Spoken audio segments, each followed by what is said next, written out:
یلکا ځوانه څه وې خیر و؟ هلکه د الله بنده دلته ازمري دي مات په دې کې دلته خو ځناور دي دې ځنګل کې ته دلته یوازې څه کوې ازمرو ته ګوره مات سټ ته مې وله مات کړی پخوا داسې چل یو ځل په دې دا راتېرېدمه نو یو ازمرۍ مخې ته شوی و دا سټ ته نلۍ مې وله مات کړی او پرېږده مړه دې شیرې ته دې ګوره خدای دې غر که غول خورې ما تا ته ګوره ازمري ته ګوره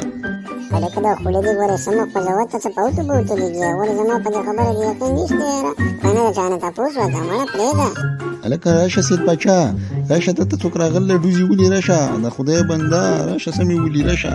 هلکه درته وایم سم کې ګوره ستا دا خبرې زما نه دي خوښېږي چې په خبره دې یقین نه وي که نه نو مه کوه خو خبرې سمې کوه ګورې الۍ مورې مړې کړم دمره تیز ګزارې راکو چې برابر دې کړمه چلو زما خو دښنه ماته کړه سړی خو رښتیا ته کړه هلکه دې کارټون مقصد دا دی زما خوږو وروڼو وړو چې د یو خبرې نه نه خبر نو هسې مه کوئ که نه زما په شان حال به او دا ورانې جامې به ونیولي خلک به و چې دی خاندي خو هغه به یې بغمه کړی